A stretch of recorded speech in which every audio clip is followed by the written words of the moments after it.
One day, my husband told me something shocking. I've decided to leave you and marry your sister. I couldn't believe my ears. The reason behind his decision, a luxurious house worth $3 million that my sister inherited from our father. My sister, who always competed with me, proudly gloated, "This beautiful house and even your husband, lies are mine now." I was furious but decided to stay calm. "Is that so? Well, I won't hold back either. There are still secrets about the house you don't understand. My name is Lisa, and I'm 28 years old. After graduating college, I worked hard at my father's company to meet his expectations. About a year ago, I got married to Ken, a 33-year-old office worker I met at a group date through a coworker. We hit it off quickly and decided to marry after dating for just 6 months. People were surprised Lisa, who's always interested in love, got married so fast, and honestly, so was I. Falling for Ken at first sight was completely unlike me, but his charm captivated me. Even after we got married, I kept a big secret. My father was the president of the company I worked for, and I was his chosen successor. Ken didn't know because I hadn't told him yet. I wanted to wait until we had built more trust in our relationship before sharing the truth.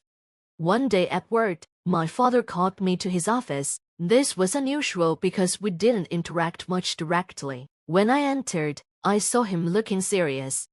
"Lisa," he began, "I need to talk to you about something important. I've decided it's time to make you the president of the company."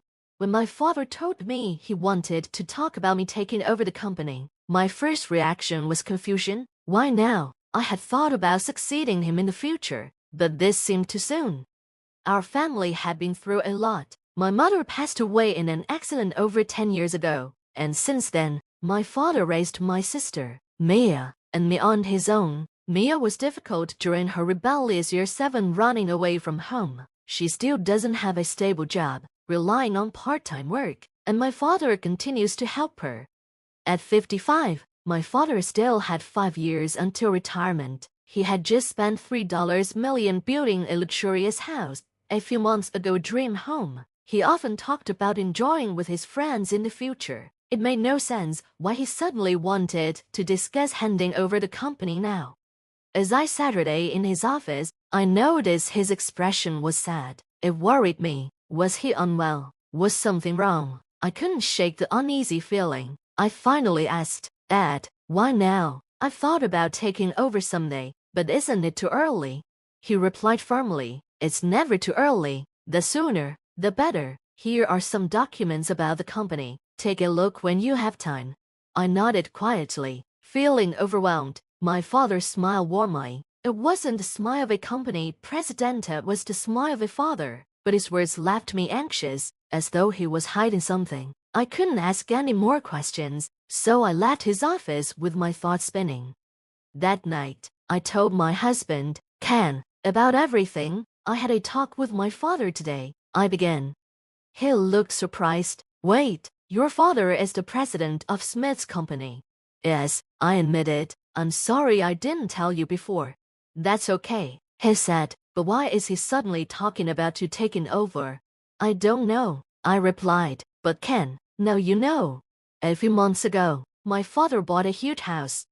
"Oh, yeah, that big house, right," my husband said. "I knew your dad was rich, but that place really shocked me."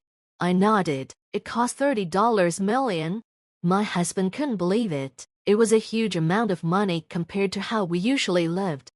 And now, my dad, who was so excited about the future, is suddenly trying to give the company to me. Doesn't that seem strange?" I felt uneasy about it, but my husband quickly tried to reassure me. "No, you're overthinking it. Besides, that house will be ours one day, right?"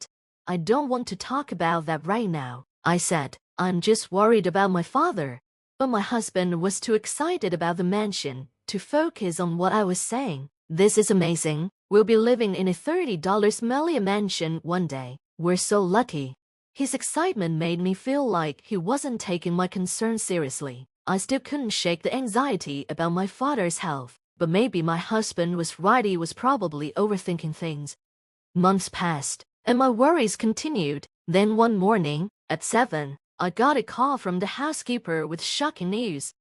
"I'm so sorry," the housekeeper said, her voice shaking. "I found your father collapsed in the hallway. We called an ambulance, but he passed away before they could arrive."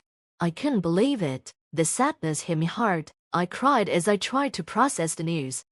Later, I found out that my father had been diagnosed with cancer a few months before. It had spread throughout his body, and there was no way to treat it. Despite receiving treatment, the cancer didn't shrink. In the end, he had decided to leave everything to me. Ironically, my father didn't die from cancer. He passed away from a heart attack.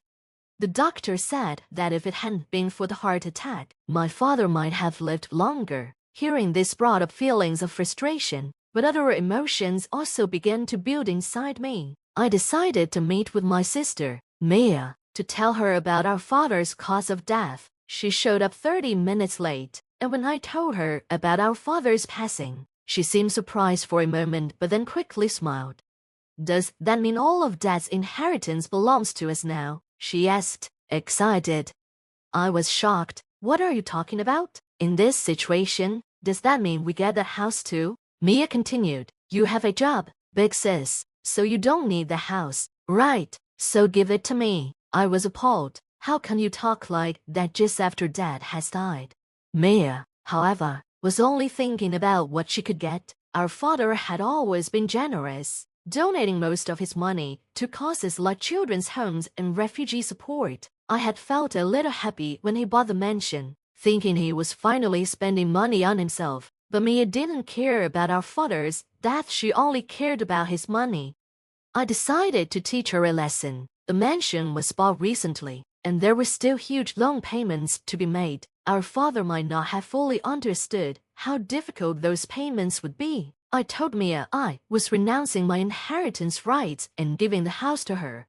She clapped her hands in joy, saying, thank you, big sis. This $3 million mansion is all mine now. It's like getting something for nothing." I was both angry and sad. Mia's obsession with money was beyond what I imagined, and I felt disappointed in her. It seemed like our family bonds were breaking. A few days later, our father's funeral was held, but Mia didn't show up. I was angry about this, but something even worse happened. My husband started talking about my father's inheritance. "When can we start living in the house?" he asked. I was surprised. "What are you talking about?" He continued. "It's your father-in-law's luxurious house." Mia didn't have a good attitude towards him. "So of course, you'll inherit the mansion, right?" I felt uncomfortable talking about my father's property so soon after his death. So I coldly told him, "Mia will live there. I'm not inheriting anything." My husband was shocked. "What? Are you joking? You're lying, right?" I stayed silent, and he walked away, disappointed. From that day on, he never returned home. I sent messages, but he read them and never replied. I couldn't understand his feelings, but after learning that my father was the president of a company, he seemed to be focused on money and a luxurious lifestyle. It was like my father's death and our family bonds didn't matter to him anymore. Unfortunately, things only got worse from there. When I came home after being away for a few days, I found my sister, Mia, sitting next to my husband. My husband looked at me and made a shocking statement. "I've decided to marry your sister," he said. I was stunned and asked, What? What are you talking about?" He smirked and replied, "If I stayed married to you, I wouldn't get a chance to live in the mansion, would I?" I couldn't believe it. "Are you serious? You're divorcing me for that house?" My husband picked up the divorce papers and slammed them down on the table. "Already filled out." He was serious. I stood there in disbelief, and then he laughed. "Yeah, that's right. Here, sign the papers." Mia then said something that hurt deeply. "Sorry, big sis, but it can be helped. Ken chose me, not you." I was shocked and angry. "Are you serious about this?" She smiled smugly. "Of course, the mansion and Ken are all mine. I finally beat you." In that moment, something inside me snapped. If that's how they wanted it, then I would get my revenge. I decided to take over the house without them knowing. They would soon face reality. The mansion still had a large mortgage, and I knew it would be hard for Mia and Ken to make the payments. My anger grew stronger. This was the result of all my hard work. I had always tried to meet my father's expectations, and now it was time for me to execute my plan. I took a deep breath, then looked at my husband and sister with cold eyes. They were both surprised and confused. "I understand," I said firmly. "We should get a divorce, right?" My husband seemed to accept this, though he was still surprised. "What? You're actually agreeing?" Mia's voice sounded anxious. "Really, big sis, do you really understand what's going on?" I replied, "Yes, I understand, but in exchange, I'm taking over that company. That's not a problem, is it?" Ken, my husband, spoke up. "I don't care about the company. As long as I get the house, you can handle it. I don't know anything about managing it." Mia looked relieved and said, "Great, then, let's settle the inheritance. I'll get the documents ready." After everything that happened, I decided to end my life with my husband. I packed up my things and moved out of the apartment we had rented together. I didn't really care about the apartment. It was just a place we lived in with his money. I moved to a smaller, monthly rental apartment and began the divorce process. After gathering all the necessary documents, I went to see Mia and Ken again a week later. I asked them, "Could you sign these documents?" and showed them the papers related to the inheritance. Mia signed without hesitation, but when she reached the papers about our father's house, she paused. The document said that if there's a mortgage on the house, the new owner must continue paying it off. Mia and Ken didn't seem to notice this detail. They were too excited about inheriting the $3 million mansion and didn't think about the consequences. I stayed calm, hiding my laughter as I left them to figure it out. A month passed, and I was busy with work in the president's office when my phone rang. It was my ex-husband, Ken. I wondered if he finally realized what had happened. I answered the phone. "Hello." "Hey, Lisa, what the hell is going on? Why are you doing this? Are you having trouble with the mortgage payments?" "So, you knew all along. You knew about the mortgage and still let me inherit the house, didn't you?" "Of course I did. You were too naive, thinking about inheritance right after Dad died. You didn't even warn us." I couldn't hold my anger back. "Don't mess with me. You're just like Mia. Did you mourn for my father when he passed? Did you comfort me at all?" "No, you only cared about the house. You immediately asked when you could move into it." "I haven't forgotten." He tried to explain. "No, that's not it. I didn't mean it like that." "Then what am I supposed to believe? You divorced me for a $3 million mansion and married my sister. That's not something a decent person would do. You and me are just greedy people who would do anything for money. You're the worst kind of people." Ken told me to calm down, but I couldn't. How can I calm down? "You both can go to hell for all I care. Reflect on what you did and suffer for the rest of your lives." I ended the call with Ken and Mia without letting them say anything more. Cutting off communication with them helped me distance myself from their drama. Afterwards, they couldn't keep up with the mortgage payments and had to sell the mansion my father left behind. They found a buyer, but after paying off the mortgage, they lost about $500.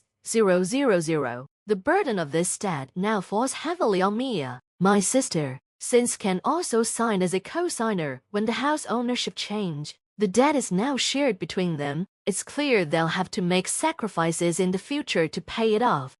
But I don't feel sorry for them. I think this is the punishment they deserve for disrespecting my father's memory. With a strong sense of responsibility, I am committed to protecting the company my father started. My biggest wish is that one day, I can meet my father in heaven and tell him I took care of the company. Hearing him say, "You did a wonderful job," would be the greatest dream for me.